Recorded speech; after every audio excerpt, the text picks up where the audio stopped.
Good morning and welcome to Sports Shorts Daily on a Monday. Merry Christmas week. Happy Merry Christmas to everybody all over the place watching Sports Shorts Daily. I'm Tommy Krysan. Glad to be here. Glad to have you there. Pinch hitting for Ronnie Rams today. Hunter McCann. Good morning, Hunter. How are you? Morning, TK. Doing all right. I'm ready for it's been the You have a holiday. good weekend. You have a good weekend. Yeah, not too bad. Nothing too Yeah. crazy happened. It was a good weekend. Well, I'm looking forward to Christmas. Obviously, Thursday we will have Sports Shorts Daily. Wednesday and Friday, obviously. Again, wish everybody a Merry Christmas. I'll be with family all day on Christmas Day, so looking forward to that. Hunter McCann, college football playoff. Let's back it up. Last Friday night, Alabama goes down 17 to nothing. I cash out thinking they can't get it. They come back, win the game. Your thoughts? Alabama's comeback win over Oklahoma. Yeah, I was pretty happy about doubling down when they were down 10-0 and getting Alabama plus a lot. So I think that Alabama is in a good position right now. They're 7-point underdogs going into Christmas or New Year's Day, excuse me. Or I think that game's actually New Year's. Oh no, it is New Day. Year's Day. Yeah, okay. New Year's Day at Against three Indiana. o'clock in the Rose Bowl. Yeah, New Year's Day, you're 7-point underdog against Indiana, and I think my initial thoughts on that is I thought I see what if you would have asked me before the line came out, I would have told you probably 4.5 or 5 favored in Indiana, and because it's a neutral site game that it being a touchdown spread is very interesting. I know Indiana's defense is really good, and Alabama has looked very poor the last month, but you get hot this time of year. You come back from a 17-0 deficit on the road in Norman in a hostile environment. That's dangerous. So Kalen DeBoer's Alabama Crimson Tide could be really dangerous going into that matchup against Indiana. Well, Kalen DeBoer becomes the first coach to win a college football playoff game at two different schools. Obviously, he had a win as Washington Huskies coach. So, anyway, all right. So then we move into Saturday morning, a defensive battle, Miami, Texas A&M. I kind of thought the Aggies would get it done. You were correct on Sports Shorts Radio. They did not get it done. Ronnie was correct, and Miami on the road in College Station ends the Aggies season.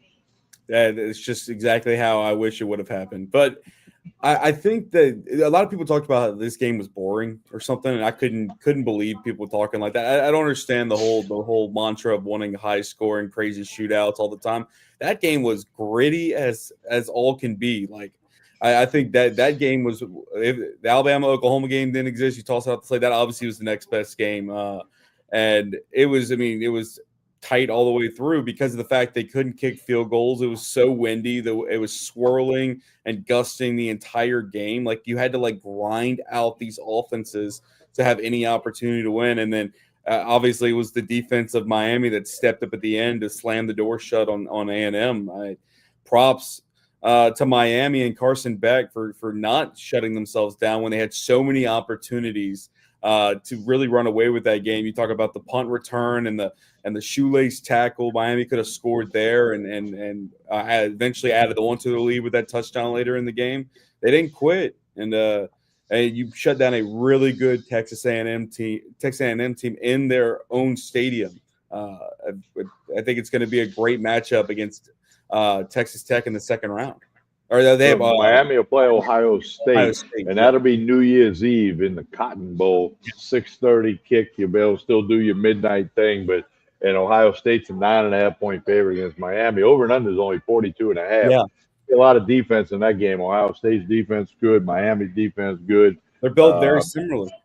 yeah, it's going to be a super duper matchup. Then let's get to Saturday afternoon. Ole Miss, 3 plays, touchdown, hot knife through butter is what it looked like.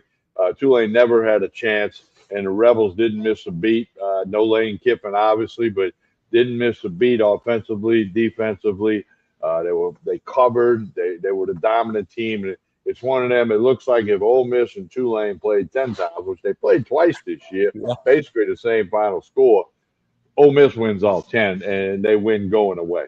Yeah, and they do, and I couldn't have been more wrong about this game. Just the way that Ole Miss moved the ball down early, like I talked about, I thought there'd be maybe some miscues. They get off to a little bit of a slower start, and it would keep Tulane in the game. Well, like you said, they went down and scored 3 plays on that first drive in like 59 seconds or whatever it was, and I was like, yeah, I'm in trouble. quickly it got away from John Summerall and the Green Wave. And, it's very much like this game and the next one we're about to talk about very much is proving the point of everybody around the country that we're just putting in these two group of 5 teams and saying good luck. Well, it's going to lead to a change, okay? Nick Saban had said, Group of 5, have your own playoff. Power 4, have your own Sure. playoff. And that's what's going to happen eventually. How many teams, we don't know. But these 2 games and the Oregon dismantle of JMU, although James Madison got a backdoor cover late, which what Ronnie Rance nailed that bet the first half. I put the big better on the first half, cruised. I didn't have to worry about the backdoor cover. But those 2 games, Oregon and Ole Miss, are going to force the college football playoff committee. They're going to have to do something. What they're going to do, I don't know. I'm not that sure, but something's got to happen. So now you got a Sugar Bowl matchup. I grew up in New Orleans. You know that. I remember going to Sugar Bowl many times as a kid. It didn't matter who was playing. It was a big event in New Orleans. And the Sugar Bowl, how about this Sugar Bowl between Georgia and Ole Miss New Year's Day night, the night of January 1? Georgia about 6.5, 7-point favorite. A rematch, another rematch. Georgia, Ole Miss let it get away in Athens earlier this year. And now you got this matchup in the Sugar Bowl, which is always near and dear to me being a native of New Orleans. Oh, yeah, exactly. And you talk about that first matchup. It was such a shootout. Ole Miss had it secured and just blew it in the fourth quarter against the Bulldogs. Only loss on the season for the Rebels. I mean, once again, you're talking about a neutral site game and being almost a touchdown favorite. I mean, I haven't placed any bets yet. I'm just staring at these lines, and I'll do my research when we get a little bit closer to New Year's Day. But it's kind of wild to me where some of these spreads are at right now. And then, moving over to that Oregon JMU game, like we talked about, and that backdoor cover, dude, that's the perfect example of a team taking their foot off the pedal, man. I mean, just Oregon was running away with the game, and then they got comfortable. Like, all right, we're good. We literally could just stop playing football and win the game, and everything will be fine. And that's exactly what they did. And yeah, of course, cost me a little bit of coin. I should have done the first half with y'all. I know I should have. We talked about. I thought it was a great bet. I was like, I'll just stick with what I got, right? Everything will be fine. And when they went up by, 4 touchdowns or so, and I was like, oh, dude, we're fine. Everything's been good. And don't forget, y'all can get Hunter McCann's best bets, WBRZ.com. He's made you money all year long, not just in football, but hockey, you name it. WBRZ.com, click the best bets thing, and you can get Hunter McCann stuff. Or you can catch him Saturday mornings on the radio with us. We're back to 10 to 12 this coming Saturday. One more college football note, Hunter, then we'll move this thing along. LSU plays Houston in the Houston Bowl this coming Saturday night. 8:15 kick, going to be a late kick. And Houston been sitting at a 2.5-point favorite. Everybody I'm talking to says, hey, Houston's going to roll in this game. The LSU offense, which we know was fractured, is not going to get any better before this Saturday night. Now, will it be better next year? We think so, we hope so, and should be.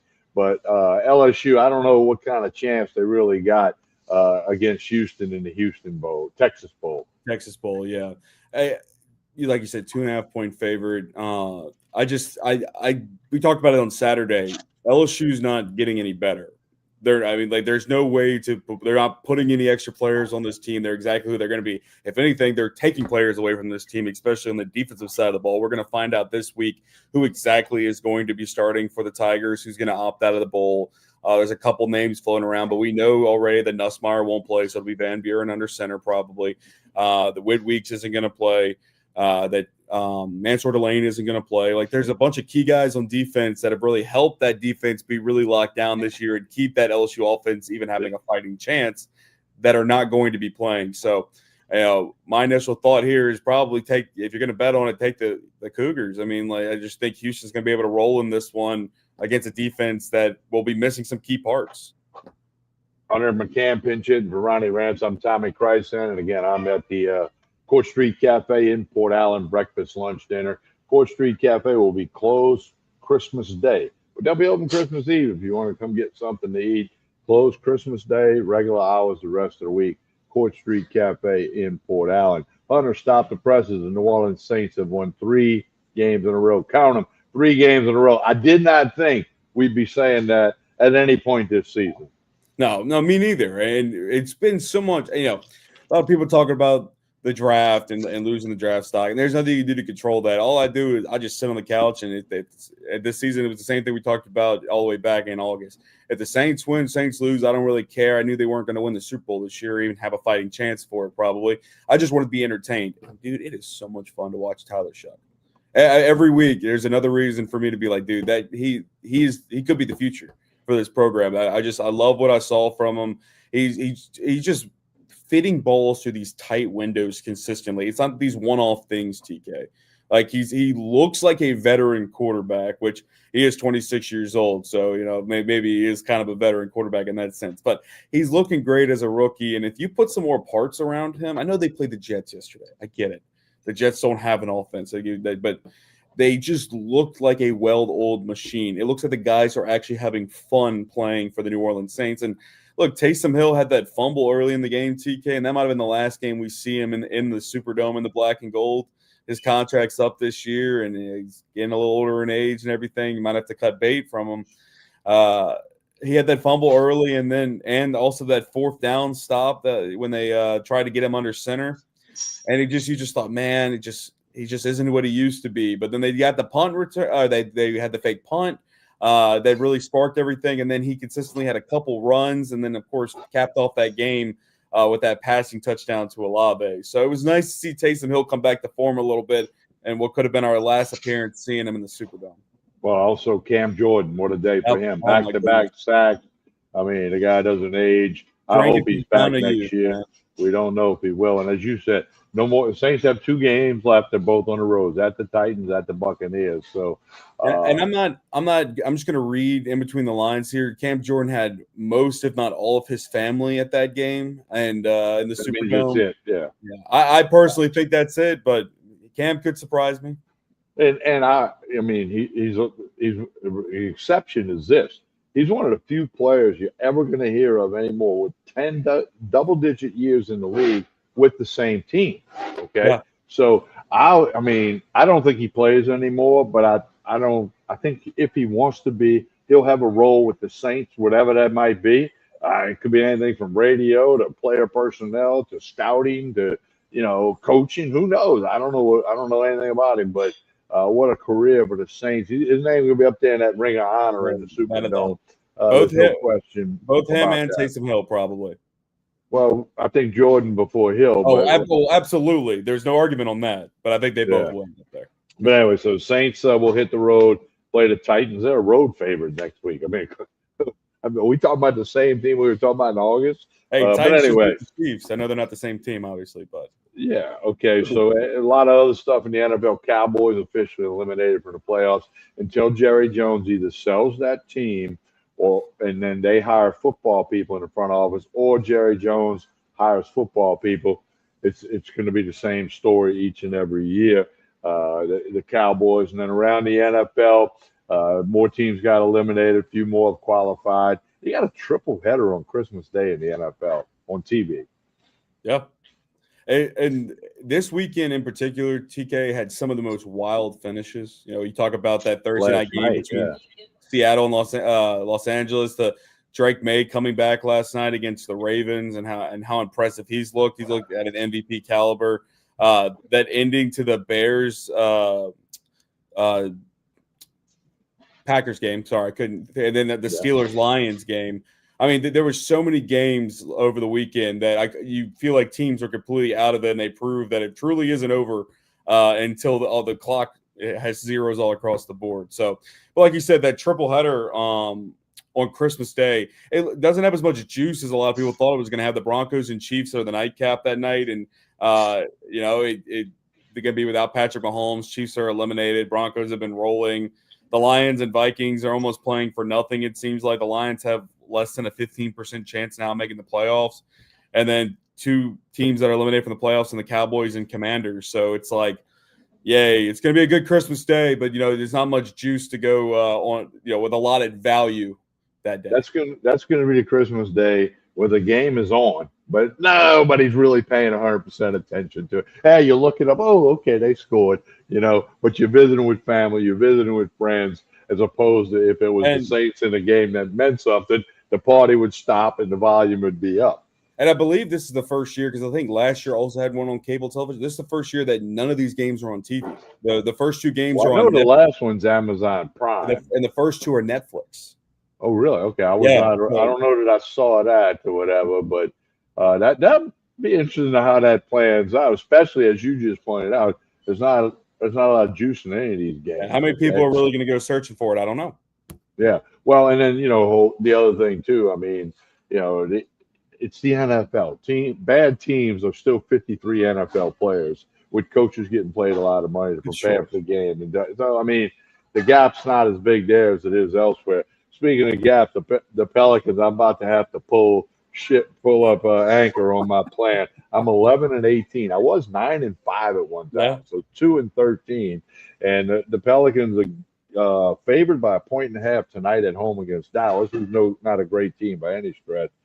As of right now, I'm sticking with it, but my plan to bet against the Pelicans 82 times, not looking good today. They're 20, still not even halfway in. I think I'm going to stay at least till 41 games, half of them. Then I may pull the plug. Yeah. I don't know. But the Pelicans, the Saints are on a winning streak. The Pelicans are on a winning streak. What's going on in New Orleans, Hunter It's a McCann? Christmas miracle, TK.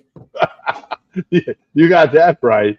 I mean, nobody would have went with this 6 weeks ago. And look, they still very much have a lot of work left to do. They're still 7-22.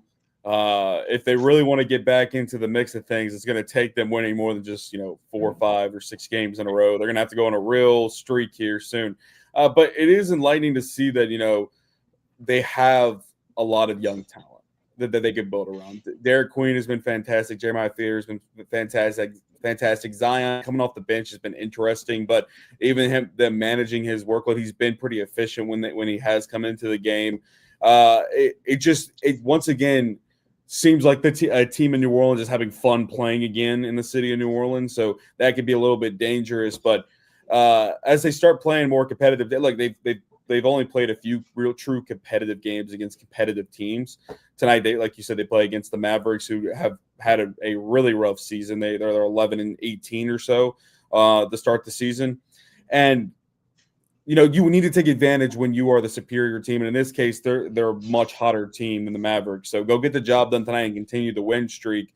You just wish that the Pelicans had that first round pick, TK. They get that extra piece with this young talent and move it along. But and in retrospect, you were able to get some of these young guys because of that first round pick. Hunter McCann, tell everybody how they can keep up with you with your best bets and everything else you guys are doing at WBRZ in Baton Rouge. Yeah, you can go to WBRZ.com, click on the sports tab, and there's a tab underneath that says best bets.